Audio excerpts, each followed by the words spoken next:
എല്ലാവർക്കും നമ്മുടെ പുതിയ വീഡിയോയിലേക്ക് സ്വാഗതം. ഇന്നത്തെ നമ്മുടെ റെസിപ്പി നല്ല ടേസ്റ്റി ആയിട്ടുള്ള അതുപോലെ തന്നെ നല്ല സ്പൈസി ആയിട്ടുള്ള ഒരു ചിക്കൻ കൊണ്ടാട്ടം ആണ്. വളരെ എളുപ്പമാണ് കേട്ടോ ഇത് തയ്യാറാക്കാനായിട്ട്. നമ്മളൊരു റെസ്റ്റോറൻറ്റിൽ നിന്നൊക്കെ വാങ്ങിക്കുന്ന ഒരു സെയിം ടേസ്റ്റിൽ തന്നെ നമുക്കിത് ചെയ്തെടുക്കാനും പറ്റും. നല്ല ചൂട് പൊറോട്ടയും ചപ്പാത്തി അപ്പത്തിൻ്റെ കൂടെയൊക്കെ കഴിക്കാൻ പറ്റിയ ഈ ഒരു ചിക്കൻ കൊണ്ടാട്ടം എങ്ങനെയാണ് തയ്യാറാക്കുന്നതെന്ന് നമുക്കൊന്ന് കണ്ടു നോക്കാം. ഈ ഒരു വീഡിയോ കണ്ടുകൊണ്ടിരിക്കുന്ന സമയത്ത് നിങ്ങൾക്ക് ഇഷ്ടപ്പെടുവാണെങ്കിൽ മറക്കാതെ തന്നെ ഒരു ലൈക്ക് ബട്ടണും കൂടെ ഒന്ന് ക്ലിക്ക് ചെയ്യണേ.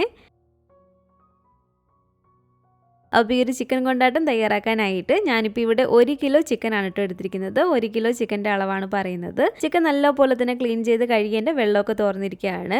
എല്ലോട് കൂടിയിട്ടുള്ള ചിക്കൻ തന്നെ ഇതുപോലെ ചെറിയ കഷ്ണങ്ങളാക്കിയാണ് കട്ട് ചെയ്തെടുത്തിരിക്കുന്നത്. ഇനി ഇതിലേക്ക് നമുക്ക് ഒരു 2 ടേബിൾ സ്പൂൺ അളവിൽ കാശ്മീരി മുളക് പൊടി ചേർത്ത് കൊടുക്കാം. കാശ്മീരി മുളക് പൊടി ആകുമ്പോൾ അത്യാവശ്യം നല്ലൊരു കളർ കിട്ടും. ഇനി സാധാ എരിവുള്ള മുളക് പൊടിയാണ് ചേർത്ത് കൊടുക്കുന്നതെങ്കിൽ നമ്മുടെ ഒരു എരിവിനനുസരിച്ച് മാത്രം ചേർത്ത് കൊടുക്കുക. അതുപോലെ തന്നെ 1.5 ടേബിൾ സ്പൂൺ അളവിൽ ഇഞ്ചി വെളുത്തുള്ളി പേസ്റ്റും 1.5 ടേബിൾ സ്പൂൺ അളവിൽ നാരങ്ങ നീരും കൂടി ചേർത്ത് കൊടുക്കുകയാണ്. ഇനി ഈ ചിക്കനിലേക്ക് ആവശ്യത്തിനുള്ള ഉപ്പും കൂടി ഇട്ട് കൊടുക്കുകയാണ്. ഇതൊരു 1/4 ടീസ്പൂൺ അളവിൽ മഞ്ഞൾപ്പൊടിയാണ്. ഒരു തണ്ട് നല്ല ഫ്രഷ് ആയിട്ടുള്ള കറിവേപ്പില ഇതുപോലെ കട്ട് ചെയ്തതിന് ശേഷം അതും കൂടി നമുക്ക് ഇട്ട് കൊടുക്കാം. എന്നിട്ട് ഇതെല്ലാം കൂടി ചേർത്തിട്ട് നന്നായിട്ടൊന്ന് മിക്സ് ചെയ്തിട്ട് എടുക്കാം കേട്ടോ. നമ്മൾ ചിക്കനിൽ ആദ്യം ഇത്രയും പൊടികളെ ചേർത്ത് കൊടുക്കുന്നുള്ളൂ. അപ്പോൾ ഈ ഒരു പൊടികളെല്ലാം കൂടി ചേർത്തിട്ട് നന്നായിട്ട് നമുക്കൊന്ന് മിക്സ് ചെയ്തിട്ട് എടുക്കാം. അപ്പോൾ ഒരു ചിക്കനിൽ എല്ലാ ഭാഗത്തും ആകുന്ന രീതിയിൽ ആ ഒരു മസാല നന്നായിട്ട് ഞാനൊന്ന് തേച്ച് കൊടുത്തിട്ടുണ്ട്. ഇനി ഒരു മൂടി വെച്ച് അടച്ചു വെച്ച് കൊടുത്തിട്ട് നമുക്ക് ഒരു ചിക്കൻ ഒന്ന് റെസ്റ്റ് ചെയ്യാൻ വേണ്ടിയിട്ട് വെക്കണം. ഏറ്റവും കുറഞ്ഞത് നമ്മൾ 1 മണിക്കൂറെങ്കിലും വെക്കണം. ഞാനിപ്പോൾ ഇവിടെ ഒരു 2 മണിക്കൂർ വെക്കുന്നുണ്ട് കേട്ടോ. മസാലയൊക്കെ പുരട്ടിയിട്ട് ഓവർനൈറ്റ് വേണമെങ്കിലും വെക്കാവുന്നതാണ്. അപ്പോൾ ഈ ഒരു ചിക്കൻ ഞാനൊരു 2 മണിക്കൂറോളായി ഒന്ന് റെസ്റ്റ് ചെയ്യാൻ വെച്ചിട്ട് ഫ്രിഡ്ജിലാണ് കേട്ടോ വെച്ചിരുന്നത്. ഇനി ഈ ഒരു ചിക്കൻ നമുക്കൊന്ന് പൊരിച്ചെടുക്കണം. അപ്പോൾ ഒരു 2 മണിക്കൂറോളം റെസ്റ്റ് ചെയ്യാൻ വെച്ചിരുന്ന ഈ ഒരു ചിക്കന് നമുക്കിനി എണ്ണയിലേക്ക് ഇട്ട് കൊടുത്തിട്ടൊന്ന് ഫ്രൈ ചെയ്തിട്ട് എടുക്കാം. ഈ ഒരു ചിക്കൻ കൊണ്ടാട്ടം ഉണ്ടാക്കുന്ന സമയത്ത് കുറച്ചും കൂടി നല്ലൊരു ടേസ്റ്റ് നമ്മൾ വെളിച്ചെണ്ണ തന്നെ എടുക്കുന്നതാണ് കേട്ടോ. ഞാനിപ്പോൾ ഇതിലേക്ക് സൺഫ്ലവർ ഓയിലാണ് എടുത്തിരിക്കുന്നത്. നിങ്ങൾക്ക് കുറച്ചും കൂടി നല്ലൊരു ടേസ്റ്റ് വേണമെങ്കിൽ വെളിച്ചെണ്ണ തന്നെ എടുക്കാം. അപ്പോൾ ഓയിൽ നല്ല ചൂടായിട്ട് കിടക്കുകയാണ്. ഇതിലേക്ക് കുറച്ച് കറിവേപ്പില ഇട്ട് കൊടുത്തിട്ടുണ്ട്. ഇനി ചിക്കൻ കഷ്ണങ്ങൾ ഇതിലേക്ക് ഇട്ട് കൊടുത്തിട്ട് നമുക്ക് നന്നായിട്ട് തന്നെ ഒന്ന് ഫ്രൈ ചെയ്തിട്ട് എടുക്കാം. ചിക്കനും നമ്മൾ ഫ്രൈ ചെയ്യുന്ന സമയത്ത് നന്നായിട്ട് വെന്ത് 2 സൈഡും മൊരിഞ്ഞ് വരുന്ന ഒരു രീതിക്ക് വേണം ഫ്രൈ ചെയ്തിട്ട് എടുക്കാൻ വേണ്ടിയിട്ട്. അപ്പോൾ ഒരു സൈഡിൽ നിന്ന് മൊരിഞ്ഞ് വരുമ്പോഴത്തേക്കും ഇതുപോലെ തിരിച്ച് മറിച്ചിട്ട് കൊടുത്തിട്ട് നന്നായിട്ട് തന്നെ ഇതുപോലെ ഒന്ന് മൊരിച്ചിട്ട് എടുക്കുക. ഇത് കണ്ടില്ല, ഈ ഒരു പരുവത്തിന് നമുക്ക് ചിക്കൻ നന്നായിട്ടൊന്ന് മൊരിഞ്ഞ് കിട്ടണം. ഇത് ഞാൻ എണ്ണയ്ക്കകത്ത് നിന്ന് എടുക്കുകയാണ്. ഇതുപോലെ തന്നെ ബാക്കിയുള്ള ചിക്കനും കൂടി ഇട്ട് കൊടുത്തിട്ടൊന്ന് ഫ്രൈ ചെയ്തിട്ട് എടുക്കുക. നമ്മൾ പിന്നീട് ചിക്കൻ വേവിക്കാൻ വേണ്ടി ഒന്നും വെക്കുന്നില്ല. അപ്പോൾ ഫ്രൈ ചെയ്യുന്ന ഒരു സമയത്ത് തന്നെ പൂർണ്ണമായിട്ട് നമുക്ക് ചിക്കൻ വെന്ത് കിട്ടണം. ചിക്കൻ എല്ലാം തന്നെ നല്ല മൊരിഞ്ഞ് കിട്ടുന്ന രീതിയിലൊന്ന് ഫ്രൈ ചെയ്തെടുത്തതിന് ശേഷം നമുക്ക് ഈ ഒരു പാത്രത്തിലേക്ക് ചിക്കൻ ഫ്രൈ ചെയ്ത എണ്ണ തന്നെ ഇതുപോലെ കുറച്ച് ഒഴിച്ചു കൊടുക്കാം. ഒരു 3-4 ടേബിൾ സ്പൂണോളം ഓയിൽ ഞാൻ ഒഴിച്ചു കൊടുത്തിട്ടുണ്ട്. ഇനി ഓയിലൊന്ന് ചൂടായിട്ട് വരുമ്പോഴത്തേക്കും ഇതൊരു 7 വറ്റൽമുളകാണ്. ഈ ഒരു വറ്റൽമുളക് ഞാനൊരു 2-3 എണ്ണമായിട്ട് ഇതുപോലെ കട്ട് ചെയ്താണ് ഇട്ട് എടുത്തിരിക്കുന്നത്. അപ്പോൾ ചൂടായിട്ട് കിടക്കുന്ന ഈ ഒരു എണ്ണയിലേക്ക് വറ്റൽമുളക് ഇട്ട് കൊടുത്തിട്ട് നമുക്കൊന്ന് ഫ്രൈ ചെയ്തിട്ട് എടുക്കാം. ഈ ഒരു മുളക് നമ്മളിപ്പോൾ ഫ്രൈ ചെയ്തിട്ട് എടുക്കുന്നത് ലാസ്റ്റ് ഇതിലേക്ക് ചേർത്ത് കൊടുക്കാൻ വേണ്ടിയിട്ടാണ്. അപ്പോൾ മുളകൊന്ന് ഫ്രൈ ആയി വന്നിട്ടുണ്ട്. നമുക്കിത് എണ്ണയ്ക്കകത്തുനിന്ന് കോരി വേറൊരു പാത്രത്തിലേക്ക് മാറ്റി കൊടുക്കാം. ഇനി ഈ ഒരു ചിക്കനിലേക്ക് നമുക്ക് ചേർത്ത് കൊടുക്കേണ്ടത് ഇതൊരു 40ഓളം ചെറിയ ഉള്ളി ഇതുപോലെ ചെറുതായിട്ട് കട്ട് ചെയ്തെടുത്തതാണ്.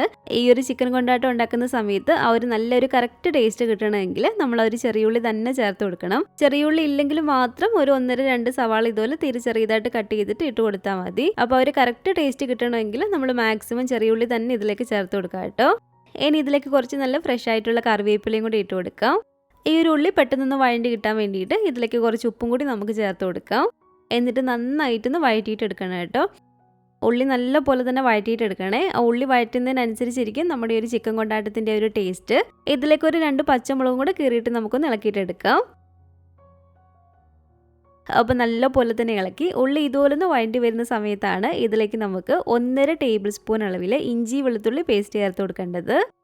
ഇഞ്ചിയും വെളുത്തുള്ളിയും പേസ്റ്റ് ചേർത്ത് കൊടുത്തതിന് ശേഷം തീ നല്ല പോലെ തന്നെ നമ്മളൊന്ന് കുറച്ച് വെച്ച് കൊടുക്കുക കേട്ടോ. എന്നിട്ട് നന്നായിട്ടൊന്ന് ഇളക്കി കൊടുക്കുക. ഇഞ്ചിയുടെയും വെളുത്തുള്ളിയുടെ ഒരു പച്ച ചുവയൊന്ന് മാറി വന്നതിന് ശേഷമാണ് ഇനി നമുക്കിതിലേക്ക് ആവശ്യത്തിനുള്ള പൊടികൾ ചേർത്ത് കൊടുക്കേണ്ടത്. ഇതിലേക്ക് ഞാനൊരു 2 ടീസ്പൂൺ അളവിൽ കാശ്മീരി മുളക് പൊടി ചേർത്ത് കൊടുക്കുകയാണ്. ഈ ഒരു 2 ടീസ്പൂൺ കാശ്മീരി മുളക് പൊടി കൂടാതെ നമ്മൾ എരിവുള്ള മുളകും കൂടി ഇതിലേക്ക് ചേർത്ത് കൊടുക്കുന്നുണ്ട്. എരിവുള്ള മുളക് പൊടിയായിട്ടല്ല ചേർത്ത് കൊടുക്കുന്നത്. ചിക്കൻ കൊണ്ടാട്ടത്തിൽ നമ്മൾ വറ്റൽമുളക് ചെറുതായിട്ടൊന്ന് പൊടിച്ചിട്ടാണ് കേട്ടോ ചേർത്ത് കൊടുക്കുന്നത്. ഇനി ഇതിലേക്ക് 1 ടീസ്പൂൺ അളവിൽ മല്ലിപ്പൊടിയും കൂടി ചേർത്ത് കൊടുക്കാം. അതുപോലെ തന്നെ ഒരു 3/4 ടീസ്പൂൺ അളവിൽ ഗരം മസാലയും കൂടി ഇട്ട് കൊടുക്കുകയാണ്. 1/4 ടീസ്പൂൺ അളവിൽ മഞ്ഞൾപ്പൊടിയും കൂടി ചേർത്ത് കൊടുത്തിട്ട് നമുക്ക് നന്നായിട്ട് ഇളക്കി കൊടുക്കാം കേട്ടോ. അപ്പോൾ ഈ ഒരു പൊടികളെല്ലാം ചേർത്ത് പൊടികളുടെ ഒരു പച്ച ചുവയൊന്ന് മാറി വന്നതിന് ശേഷം ഇനി നമുക്കിതിലേക്ക് ചേർത്ത് കൊടുക്കേണ്ടത് ഞാൻ മുമ്പേ പറഞ്ഞ പോലെ വറ്റൽമുളകാണ് കേട്ടോ. വറ്റൽമുളക് ഇതുപോലെ ചെറുതായിട്ട് പൊടിച്ചെടുത്തത് വേണം നമ്മൾ ഇതിലേക്ക് ചേർത്ത് കൊടുക്കാൻ വേണ്ടിയിട്ട്. അത് നമ്മുടെ ഒരു എരിവിനനുസരിച്ച് മാത്രമേ ചേർത്ത് കൊടുക്കാവുള്ളൂ കേട്ടോ. ഈ ഒരു ചിക്കൻ കൊണ്ടാട്ടം എന്നുള്ള ഈ ഒരു ഡിഷ് അത്യാവശ്യം നല്ല സ്പൈസി ആയിട്ടുള്ള ഒന്നാണ് കേട്ടോ. അപ്പോൾ നമുക്ക് എത്രത്തോളം എരിവ് പറ്റുമോ അതിനനുസരിച്ച് മാത്രം വേണം നമ്മളിതിലേക്ക് മുളക് പൊടിയാണെങ്കിലും വറ്റൽമുളകും എല്ലാം ചേർത്ത് കൊടുക്കാൻ വേണ്ടിയിട്ട്. ഞാനിപ്പോൾ ഇത് നമ്മൾ പുറത്തുനിന്നൊക്കെ വാങ്ങിക്കുന്ന പോലെ തന്നെ അത്യാവശ്യം നല്ല സ്പൈസി ആയിട്ടാണ് ചെയ്യുന്നത്. അപ്പോൾ അതുകൊണ്ടൊരു 3-4 ടീസ്പൂണോളം വറ്റൽമുളക് ഇതുപോലെ പൊടിച്ചത് നമുക്ക് ചേർത്ത് കൊടുക്കാം. അപ്പോൾ ഒരു ചില്ലി ഫ്ലേക്സ് ചേർത്ത് കൊടുത്ത് നന്നായിട്ട് ഇതുപോലെ ഇളക്കിയതിന് ശേഷം ഇനി നമുക്കിതിലേക്ക് മെയിൻ ആയിട്ടുള്ള ഒരു ചേരുവം കൂടി ചേർത്ത് കൊടുക്കാം. ഇതിലേക്ക് ഞാനൊരു 7 ടേബിൾ സ്പൂണോളം ടൊമാറ്റോ കെച്ചപ്പാണ് കേട്ടോ ചേർത്ത് കൊടുക്കുന്നത്. ആദ്യം നമുക്കിതിലേക്ക് ഒരു 7 ടേബിൾ സ്പൂണോളം ടൊമാറ്റോ കെച്ചപ്പ് ഇതുപോലെ ചേർത്ത് കൊടുക്കാം. എന്നിട്ട് നിങ്ങൾക്ക് വേണമെന്നുണ്ടെങ്കിൽ മാത്രം വീണ്ടും ചേർത്ത് കൊടുത്താൽ മതി. ഇനി അഥവാ നിങ്ങളുടെ കയ്യിൽ ടൊമാറ്റോ കെച്ചപ്പ് ഇല്ലെങ്കിൽ ഒരു 1.5 തക്കാളിയോളം എടുത്ത് കട്ട് ചെയ്തതിന് ശേഷം നന്നായിട്ടൊന്ന് വഴറ്റിയിട്ടെടുക്കുക. എന്നിട്ട് ആ ഒരു തക്കാളിയിലേക്ക് കുറച്ച് വിനാഗിരിയും കുറച്ച് പഞ്ചസാരയും കൂടി ചേർത്ത് കൊടുത്തിട്ട് ഒരു പച്ച ചൊവയൊക്കെ മാറി വരുന്നിടം വരെ വീണ്ടും നന്നായിട്ട് നമ്മൾ ഇളക്കി കൊടുക്കുക. എന്നിട്ട് നന്നായിട്ട് വഴറ്റി മിക്സിയുടെ ജാറിലേക്ക് ഇട്ട് കൊടുത്തൊന്ന് അടിച്ച് ഇതിലേക്ക് ചേർത്ത് കൊടുത്താലും മതി. അപ്പോൾ ഈ ഒരു ടൊമാറ്റോ കെച്ചപ്പും കൂടി ചേർത്ത് കൊടുത്തിട്ട് നമ്മൾ നന്നായിട്ട് ഇന്ന് ഇളക്കി കൊടുക്കുക കേട്ടോ. ഒരു 1.5 മിനിറ്റോളം നന്നായിട്ട് ഇതുപോലെ ഇളക്കി കൊടുത്തതിന് ശേഷം ഇനി നമുക്കിതിലേക്ക് ആവശ്യത്തിനുള്ള വെള്ളം ചേർത്ത് കൊടുക്കാം. ഞാനിപ്പോൾ ഇതിലേക്ക് ഒരു 3/4 കപ്പ് അളവിൽ വെള്ളമാണ് കേട്ടോ ചേർത്ത് കൊടുക്കുന്നത്. അപ്പോൾ ഒരു 3/4 കപ്പ് അളവിൽ വെള്ളം കൂടെ ഞാൻ ഇതിലേക്ക് ഒഴിച്ചു കൊടുത്തിട്ട് നന്നായിട്ട് നമുക്കിതൊന്ന് ഇളക്കി കൊടുക്കാം. ഈ ഒരു സമയത്ത് ഇതിൻ്റെ ഉപ്പൊക്കെ ഒന്ന് ചെക്ക് ചെയ്ത് നോക്കാം കേട്ടോ. അപ്പോൾ ഇതുപോലെ ഉപ്പ് വേണമെന്നുണ്ടെങ്കിൽ ആവശ്യത്തിനുള്ള ഉപ്പും കൂടി ചേർത്ത് കൊടുത്തിട്ട് നന്നായിട്ടൊന്ന് മിക്സ് ചെയ്ത് കൊടുക്കുക. ഇനി ഇത് ഒരുപാടങ്ങ് വറ്റി പോകുന്നതിന് മുമ്പായിട്ട് തന്നെ നമ്മൾ ഫ്രൈ ചെയ്ത് വെച്ചിരിക്കുന്ന ചിക്കൻ എല്ലാം കൂടി ഇതിലേക്ക് ഇട്ട് കൊടുത്തിട്ട് നല്ലപോലെ തന്നെ ഒന്ന് മിക്സ് ചെയ്തിട്ട് എടുക്കാം കേട്ടോ. ആ ഒരു ഗ്രേവി ചിക്കൻ്റെ എല്ലാ ഭാഗത്തും ആകുന്ന രീതിയിൽ നന്നായിട്ട് തന്നെ വേണം നമ്മളൊന്ന് മിക്സ് ചെയ്ത് കൊടുക്കാൻ വേണ്ടിയിട്ട്.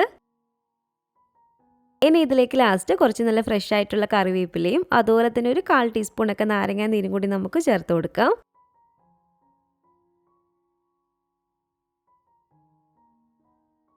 ഈ ഒരു സമയത്താണ് നമ്മൾ ആദ്യമേ ഫ്രൈ ചെയ്ത് വെച്ചിരുന്ന ഈ ഒരു വറ്റൽമുളക് ചേർത്ത് കൊടുക്കേണ്ടത്. അപ്പോൾ ഈ ഒരു വറ്റൽമുളക് ഫ്രൈ ചെയ്തതും കൂടി ഇട്ട് കൊടുത്തിട്ട് നന്നായിട്ട് ഇതിനൊന്ന് മിക്സ് ചെയ്ത് കൊടുക്കാം കേട്ടോ. ചിക്കൻ നന്നായിട്ട് ഇതിനകത്ത് കിടന്നൊന്ന് ചൂടായിട്ട് നമുക്ക് കിട്ടണം. അപ്പോൾ ചിക്കനൊക്കെ നല്ലപോലെ തന്നെ ചൂടായി ഈ ഒരു പരുവായിട്ട് വരുമ്പോഴത്തേക്കും നമുക്ക് ഫ്ലെയിം അങ്ങ് ഓഫ് ചെയ്ത് കൊടുത്തേക്കാം. അപ്പോൾ ഇത്രേ ഉള്ളൂ. വളരെ എളുപ്പമാണ് ഈ ഒരു ചിക്കൻ കൊണ്ടാട്ടം തയ്യാറാക്കി എടുക്കാൻ വേണ്ടിയിട്ട്. പിന്നെ ഒരു കാര്യമുള്ളത്, ചിക്കൻ കൊണ്ടാട്ടം എന്ന് പറയുന്നത് അത്യാവശ്യം നല്ല സ്പൈസിയാണ്. അപ്പോൾ നിങ്ങൾ ചെയ്യുന്ന സമയത്ത് നിങ്ങൾക്ക് എത്രത്തോളം എരിവ് പറ്റുമോ അതിനനുസരിച്ച് വേണം ഇതിലേക്ക് നമ്മൾ ഒരു മുളകൊക്കെ ചേർത്ത് കൊടുക്കാൻ വേണ്ടിയിട്ട്. നല്ല ചൂട് പൊറോട്ടയും അപ്പവും ചപ്പാത്തിയുടെ കൂടെ ഒക്കെ നല്ല സൂപ്പർ ടേസ്റ്റി ആയിട്ടുള്ള ഒരു ചിക്കൻ റെസിപ്പിയാണ് കേട്ടോ. കുറച്ച് സമയം നമ്മൾ മസാല പുരട്ടി വെക്കണമെന്ന് മാത്രമേ ഉള്ളൂ. ഉണ്ടാക്കിയെടുക്കാൻ വളരെ എളുപ്പമാണ്. ഉണ്ടാക്കി നോക്കുന്ന സമയത്ത് നിങ്ങളുടെ അഭിപ്രായങ്ങളൊക്കെ മറക്കാതെ തന്നെ നമ്മുടെ കമന്റ് ബോക്സിൽ വന്ന് അറിയിക്കണേ. അതുപോലെ തന്നെ നമ്മുടെ ഈ ഒരു വീഡിയോ ഇഷ്ടപ്പെട്ടെങ്കിൽ മറക്കാതെ തന്നെ ഒരു ലൈക്ക് ബട്ടണും കൂടെ ഒന്ന് ക്ലിക്ക് ചെയ്യുക. നിങ്ങളുടെ അഭിപ്രായങ്ങളൊക്കെ കമൻറ്റ് ചെയ്യുകയും ഫാമിലിയും ഫ്രണ്ട്സൊക്കെ ആയിട്ട് നമ്മുടെ ഒരു വീഡിയോ ഒന്ന് ഷെയർ ചെയ്ത് കൊടുക്കുക. പുതിയതായിട്ട് നമ്മുടെ ഒരു ചാനൽ ആരെങ്കിലും കാണുന്നുണ്ടെങ്കിലും ഇതുവരെയായിട്ട് നമ്മുടെ ചാനൽ സബ്സ്ക്രൈബ് ചെയ്തിട്ടില്ലെങ്കിലും താഴെ കാണുന്ന റെഡ് സബ്സ്ക്രൈബ് ബട്ടണും കൂടെ ഒന്ന് പ്രസ് ചെയ്ത് സപ്പോർട്ട് ചെയ്യണേ. കൂട്ടത്തിൽ കാണുന്ന ബെല്ലൈക്കണും കൂടെ ക്ലിക്ക് ചെയ്ത് അതിൽ ഓൾ എന്ന ഓപ്ഷൻ തന്നെ കൊടുക്കുകയാണെങ്കിൽ ഞാനിടുന്ന പുതിയ പുതിയ റെസിപ്പികളൊക്കെ നിങ്ങൾക്ക് അപ്പോൾ തന്നെ നോട്ടിഫിക്കേഷൻ ആയിട്ട് കിട്ടുന്നതായിരിക്കും. ഇൻഷാ അല്ലാഹ് വീണ്ടും നമുക്ക് ഇതുപോലെ നല്ലൊരു റെസിപ്പി ആയിട്ട് കാണാം.